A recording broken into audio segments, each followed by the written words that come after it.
말라기 이후 세례 요한에 이르기까지 이스라엘은 약 420여 년 동안 하나님의 메시지가 들리지 않았던 영적 암흑기였습니다.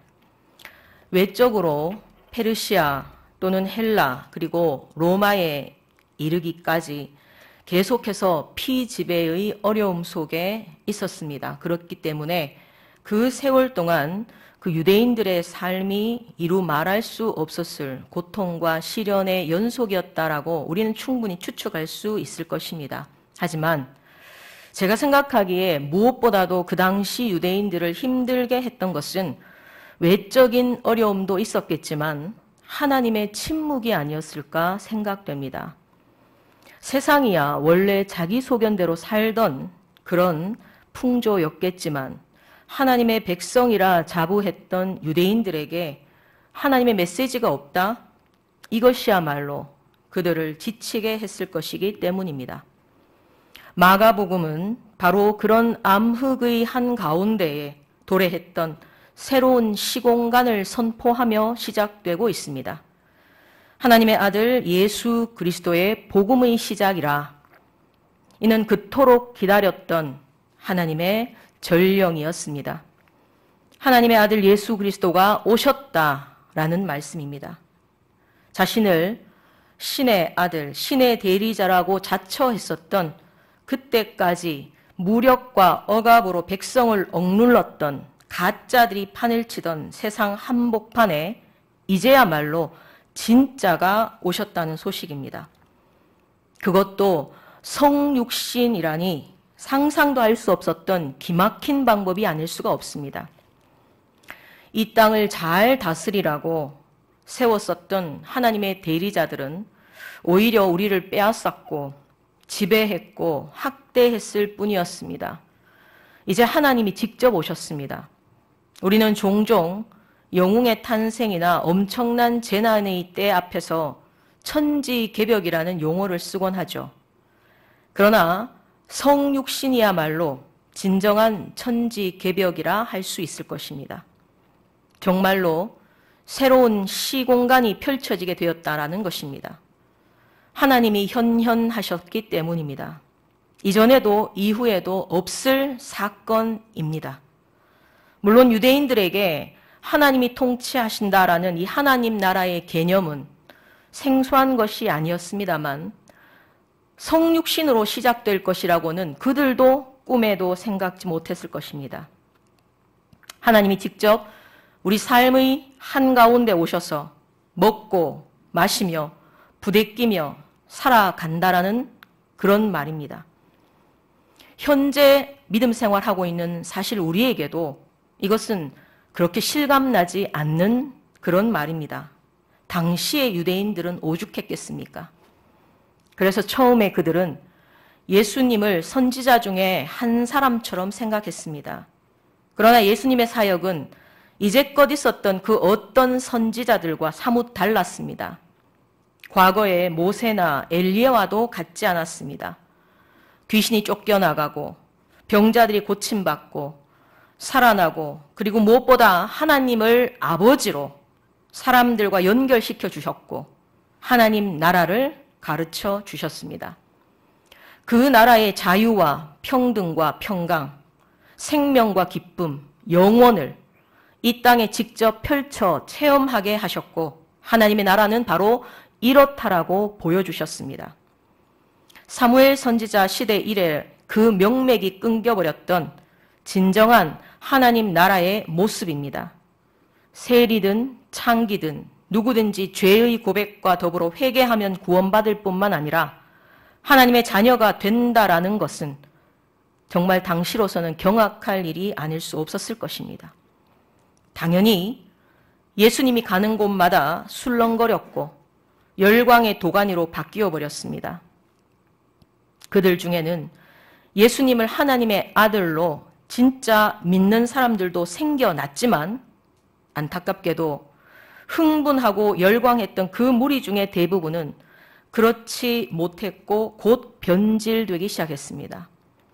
왜냐하면 그들이 열광한 이유가 예수님이 오셨던 목적과 가야 할 길과는 어긋났기 때문입니다. 오랫동안 유대인들은 메시아에 대한 각자의 품은 그림이 있었습니다. 그러나 그것은 그들 각자의 야망과 경험과 환경이 뒤엉켜서 이루어졌던 그들 편에서의 그림에 지나지 않았습니다.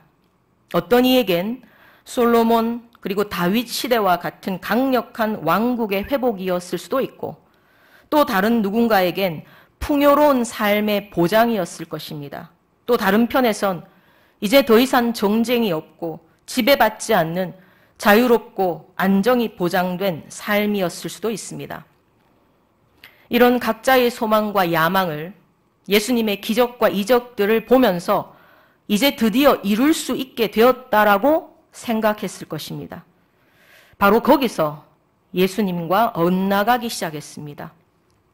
성육신의 목적과는 다른 야망을 품은 자들로부터 예수님은 거리를 두시게 되었고, 사탄은 그 틈을 비집고 들어와서 열광을 비난으로 바뀌도록 했습니다.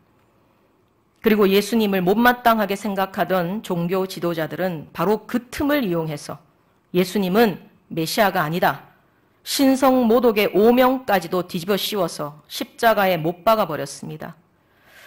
십자가 사건을 주도했던 종교 지도자들과 구세주를 영접하지 못했던 군중의 삶은 그 이후에 어떻게 되었을까요? 하나님이 이 땅에 오신 분명 천지개벽이 일어났는데도 불구하고 이들은 그 전과 다름없는 삶으로 다시 돌아가 버렸을 것이고, 또 그렇게 메시아를 기다리며 고단한 삶을 살다가 죽어갔을 것입니다.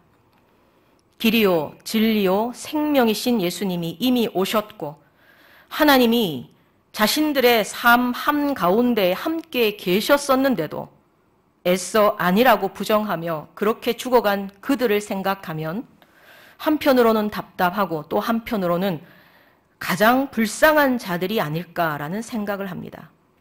지금도 유대인들은 바로 그렇게 메시아를 기다리고 살아가고 있습니다. 여러분, 오늘 우리가 함께 읽었던 이 마가복음 2장 22절의 말씀은 이처럼 하나님 나라의 통치 방식과 그리고 삶의 양식을 받아들이지 않은 그 당대의 사람들뿐만 아니라 오늘날 자기 생각과 가치관 그리고 틀 속에 복음을 가두고 주님의 통치가 아닌 내 자신이 주인이 돼버린 우리 모든 성도에게 주시는 일침으로 받들어야 할 것입니다. 새 포도주를 낡은 가죽 부대에 넣는 자가 없다. 새 포도주란 바로 주님입니다. 하나님의 복음입니다. 참 말씀이고 진리입니다. 그러나 낡은 부대, 거듭나지 못한 옛사람으로는 담을 수가 없습니다. 물이 포도주로 변화되는 사건이 예표하는 바와 같이 거듭남이란 우리 존재의 질적 변화이고 완전히 새로운 존재로의 탈바꿈입니다. 요한복음 3장에서 니고데모를 가르치심과 같이 이것은 예수님을 하나님으로 나의 왕, 나의 통치자로 믿고 영접해야만 할 수 있습니다.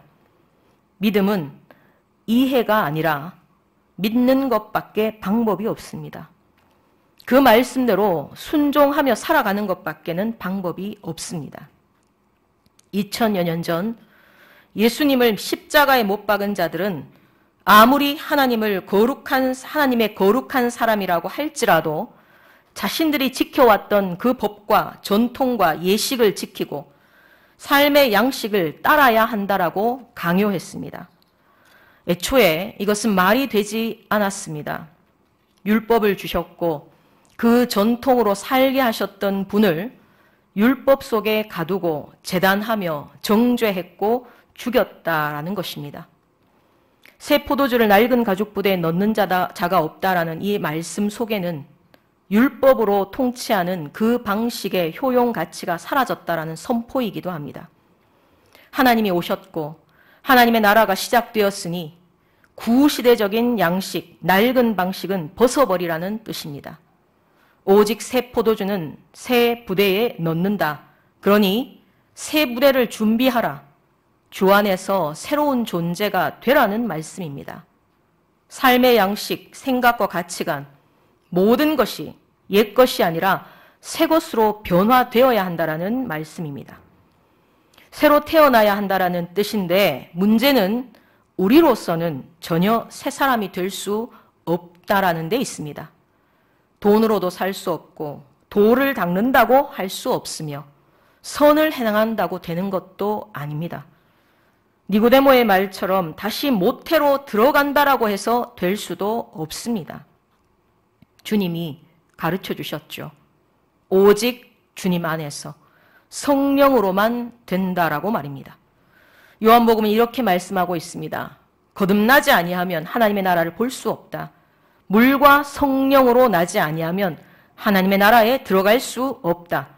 하나님이 독생자를 주셨으니 그를 믿는 자는 심판을 받지 아니하고 믿는 자마다 멸망하지 않고 영생을 얻게 하신다라는 말씀입니다. 즉 예수를 믿고 회개와 성령의 세례를 받음으로 할 수 있다라는 뜻입니다. 기억하십시오. 첫 번째는 회개의 세례며 그리고 다음으로 성령의 세례를 통해서 믿음으로만 거듭날 수 있다라는 것입니다. 복음서에서 예수님이 오시기 전에 그 길을 예비한 자로 세례 요한이 등장합니다. 그의 사명은 바로 회개의 세례로 이끄는 것이었습니다. 회개하라. 회개하고 곧 오실 주님을 맞을 준비를 하라. 곧 열릴 새 시대를 준비하라는 것이었습니다. 그리고 주님이 오셨고 주님은 하나님의 나라를 선포하셨습니다. 회개하지 않고 하나님을 뵐 수 없습니다. 출애굽기 19장을 보면 모세와 이스라엘 백성이 시내산에 이르렀을 때 하나님은 모세에게 모든 백성이 성결하게 하라고 명령하셨습니다. 우선 그들의 옷을 빨고 시내산의 경계를 넘지 못하도록 하시며 육과 영의 성결함을 준비하게 하셨습니다. 그리고 셋째 날을 기다리라고 하셨습니다. 그리고 그 셋째 날에 여호와 하나님이 그 시내산에 직접 임재하셨고 온 백성의 목전에 강림하셨습니다. 그리고 십계명을 주셨습니다. 구원의 첫 관문도 역시 마찬가지입니다. 베드로가 처음 주님을 만났을 때 나는 죄인입니다. 나를 떠나소서라는 죄의 고백으로 출발하고 있음을 볼 수 있습니다. 우리 역시 회개로부터 구원으로 나아갈 수 있습니다. 짐승을 잡아 각을 뜨고 피의 제사를 드렸던 구약시대의 회개와 비교할 때 오늘날 그리스도인이 되는 것은 훨씬 더 쉽다라고 착각할 수 있는데 전혀 그렇지 않습니다. 오히려 한층 우리 각자의 자유의지에 따른 책임이 무거워졌다는 것을 알아야 합니다. 심화된 회개라는 것을 깨달을 수 있어야 합니다. 각자가 직접 하나님 앞에 자아에 대한 솔직한 자백이 뒤따를 뿐만 아니라 그렇게 살아야 진정한 회개이기 때문입니다. 거짓은 그 자체가 사망에 이를 뿐입니다. 그런데 회개에 대하여 우리는 너무나 많이 말하고 그래서 듣고 그래서 우리는 언젠가부터 너무나 쉽게 생각하게 된 것 같습니다. 결코 쉽지 않고 만만하지 않다라는 것 기억하시기 바랍니다. 회개는 마음을 돌이키며 지금까지 죄의 자리에서 떠나는 것이며 잘못된 그 행동을 버리는 것이기 때문입니다. 마태나 누가복음을 보면 세례 요한이 세례를 받으러 온 바리새인과 사두개인들에게 대뜸 이 독사의 자식들아라고 욕을 퍼붓습니다. 그리고 선민사상을 버려라. 영적 교만에서 깨어나 회개에 합당한 열매를 맺으라고 엄중하게 정죄합니다. 만약 그렇지 않으면 너희들에게는 지옥의 심판밖에 없다라고 선포하고 있습니다. 여기서 눈여겨봐야 할 것은 회개는 말이 아닌 순종이고 정의와 공의를 따라서 살아간다라는 그것이라는 것입니다. 회개는 잘못했습니다라고 말로 그치는 것이 아니고 고치고 새롭게 되고 그렇게 새로운 존재로 살아가야 한다라는 것이라고 성경은 가르칩니다. 그러므로 철저한 속죄의 회개는 성령님의 은혜가 아니고서는 불가하다는 것도 우리는 깨달을 수 있습니다. 그러므로 진정 그리스도인이 된다라는 것은 물과 성령의 세례로만 될 수 있고 그리스도를 따라 살아갈 수 있음을 알 수 있습니다. 또한 예수를 구주로 믿는다라고 영접한 이후에도 여전히 우리는 불완전한 인생길을 살아가고 있습니다. 그러므로 계속해서 회개는 되어야 되며 그러므로 성령님의 은혜를 계속 힘입어야 할 수 있다는 것을 명심해야 합니다. 성령님의 깨닫게 하시는 그 은혜가 아니고서는 우리가 잘못 가고 있다, 잘못 생각하고 있다, 잘못 행동하고 있다는 것을 깨달을 수 없기 때문입니다. 주님의 제자로서 우리가 끝까지 사명을 완수하기 위해서는 그러므로 우리는 항상 성령님의 은혜와 능력을 우리의 삶의 여정 가운데 받아야 한다라는 사실입니다. 이것은 말씀과 기도 외에는 길이 없습니다. 예수님 또한 몸소 시험을 자청하셨습니다. 성령의 강력한 능력을 힘입고 나서야 사역을 시작하셨습니다. 그리고 그 이후에도 늘 기도하셨습니다. 성부님과 성령님과의 교제에 늘 소홀히 하지 않으시면서 끝까지 성자로서 사명을 감당했다라는 것을 우리는 성경에서 볼 수 있습니다. 주님도 이럴진데 우리가 무엇이라고 성령님의 은혜 없이 살아갈 수 있다라고 할 수 있겠습니까? 우리가 무엇이기에 기도하지 않고 말씀을 깨닫지 않고 붙잡지 않고 살아갈 수 있다라는 말씀입니까? 성도 여러분, 우리 속에는 늘 죄의 본성이 마음의 파문을 일으키고 보고 듣는 죄된 환경의 영향을 받을 수밖에 없다라는 이 연약하고 이 어리석은 존재라는 것을 잊지 말고 경계하시기 바랍니다. 특히 모든 경계가 흐릿해지고 옳고 바름이 무엇인지 판단하기가 더더욱 어려워진 이 시대를 우리는 살아가야 합니다. 그러므로 분명한 한 가지, 예수 그리스도만이 진리라는 사실을 올 한 해도 붙잡고 살아가시기 바랍니다. 그러므로 주님의 말씀을 내가 알아야 되겠다. 정말 주님의 말씀을 깨달아야 되겠다. 결단하시기 바랍니다.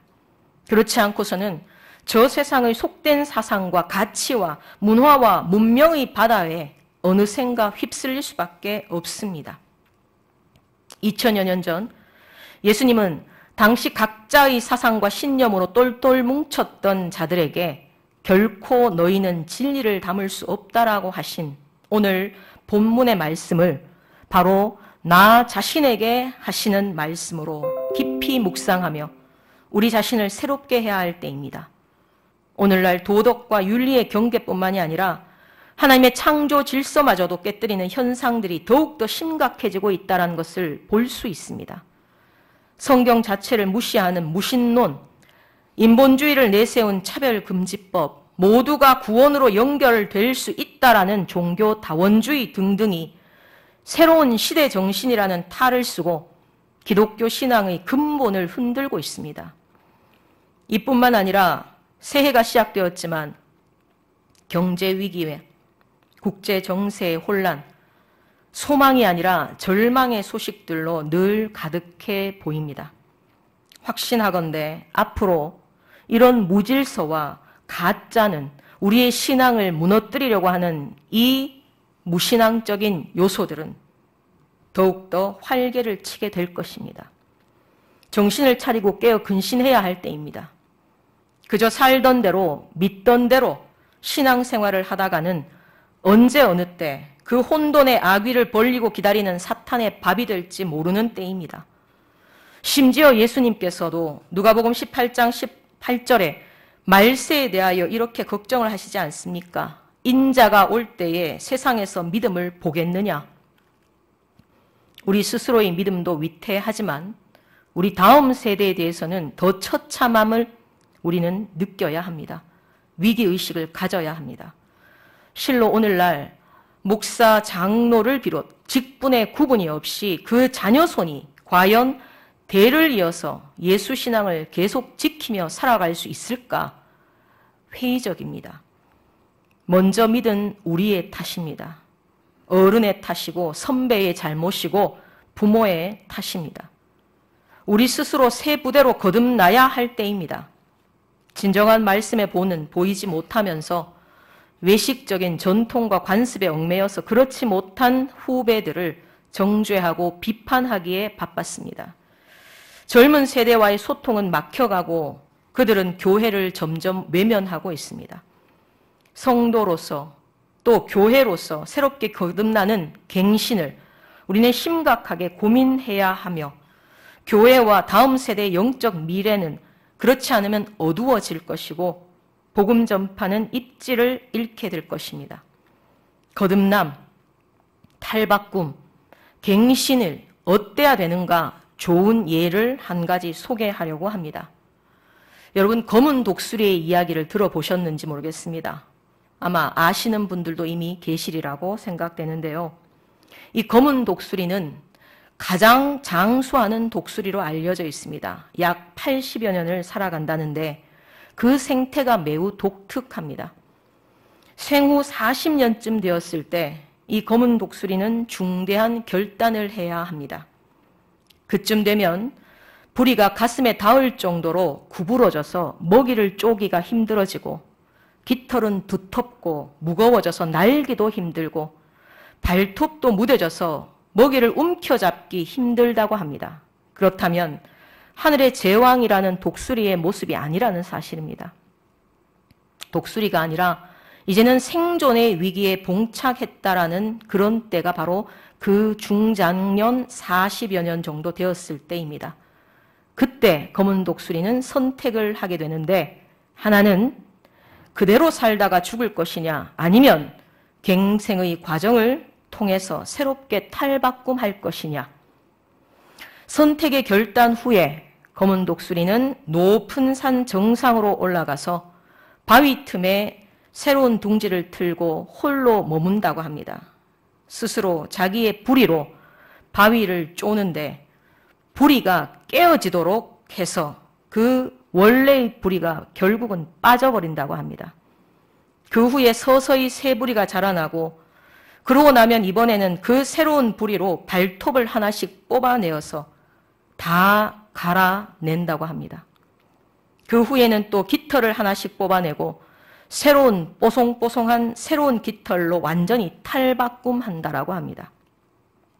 이 고통스러운 과정이 약 6개월에 이르는데 더 놀라운 것은 바로 그렇게 하는 시기 동안에 동료 독수리들이 먹이를 대신 잡아다 주면서 그를 먹여 살린다고 합니다. 그렇게 새로 태어난 것과 다름없게 된 이 검은 독수리가 바로 그 이후에 40여 년을 더 살아내며 장수의 이미지로 남게 된 것입니다. 어떻습니까? 사생결단의 갱생의 과정이 아닙니까? 저를 비롯한 우리 기성 그리스도인의 상태, 현재 한국 교회의 모습이 혹시나 이 중장년의 검은 독수리의 모습과 같지 않은가 우리는 엄중하게 살펴보아야 할 때라고 생각합니다. 과거의 영광에만 취하여서 그대로 머물다간 저 유럽이나 서구의 교회처럼 구시대적인 유물로 취급받게 될지 모르는 것입니다. 나 때는 이랬는데 이런 말만 되뇌이면서 낡은 관습과 전통이 옳다고 다음 세대와의 소통에 무관심하지 않는가요? 내 예배 상태는 괜찮아. 내 말씀 괜찮아. 내 기도 괜찮아. 그것이 혹시 내 생각에 머물러 있는 것은 아닌지요? 복음이 아닌 진리가 아닌 행동 양식과 틀에 불과한 것에 우리가 혹시 얽매여 살아가면서 다른 사람들까지 그 올무로 얽매려 하고 있다면 과감하게 깨고 벗어나야 합니다. 이 정도는 괜찮다라는 그 수준을 뛰어넘으려고 생각하고 행동해야 합니다. 복음의 진리가 손상되지 않는 그런 틀, 그런 양식, 그런 삶의 방식들 다 깨뜨려야 한다는 말입니다. 더불어 우리는 왜 존경받지 못하는 앞세대가 되었나? 말씀의 본이 되지 못해서 그런 것이 아닌가 반성해야 할 때입니다. 남을 비판하기보다 나를 먼저 돌아보라는 주님의 가르침대로 말입니다. 한낱 독수리도 사생결단을 통해서 다음을 준비하며 살아가는데 성도로서 어떻게 살 것인가를 생각하고 준비하고 결단하는 것은 너무나 마땅하지 않겠습니까? 사랑하는 성도 여러분, 저는 목회자로서 하나님의 말씀을 오늘 이 시간 전하고 격려하며 용기를 북돋을 뿐입니다. 또 저는 다른 또 말씀을 들으면서 이렇게 똑같이 감동받고 은혜 받습니다. 그런데 여러분, 우리가 은혜 받았습니다 라는 것으로 그칠 문제가 아니라는 사실입니다. 결단코 거듭남의 갱신은 저와 여러분 자신의 삶에서 나타나야 할 우리의 몫입니다. 모쪼록 말씀이 주는 감동과 은혜를 쏟지 마시고 주님께 생명을 걸고 팔딱팔딱 살아있는 자로 복음을 따라 살아가는 올 한 해가 될 수 있기를 간절히 소망합니다. 또 마지막으로 당부할 것은 앞서 고통스러운 탈바꿈의 시기 동안에 우리가 서로를 먹여 살리는 검은 독수리의 그 교훈을처럼 우리가 서로 주의 성전된 성도로서 형제 자매로서 함께 격려하며 받쳐주며 돕고 이끌어 나가는 그런 교회가 될 수 있기를 소망합니다. 그래야 끝까지 견디며 승리할 수 있습니다. 서로 부드럽고 친절한 말 한마디로 격려하며 위로하고 보듬으며 살아가도록 합시다. 그래서 존경의 대상을 찾을 수 없고 위로와 평안을 찾을 수 없는 세상이라고 하지만 주님의 사람들로 가득한 송라 제1교회는 믿음의 역사와 넘치는 사랑의 수고 그리고 소망의 인내로 승리할 수 있게 되기를 간절히 축원합니다. 기도하겠습니다. 사랑하는 주님 감사드립니다. 부족하고 연약하지만 또 새해를 맞아 살게 하신 은혜 감사드립니다. 주어진 한 해를 하나님 앞에서 어떻게 살 것인가 말씀을 깊이 묵상하며 깨닫는 은혜를 허락하여 주시옵소서. 회개하고 버릴 것은 버리고 바꿔야 할 것은 바꾸어서 성결한 새 부대가 되게 하여 주시옵소서. 그 어느 때보다도 왕성한 생기로 주님 말씀대로 살고 말씀의 본이 되고 전파하며 충성하며 영적 승리자가 되는 이 한 해가 되게 하여 주시옵소서. 길이요 진리 되신 우리 주님 이름으로 기도합니다. 아멘.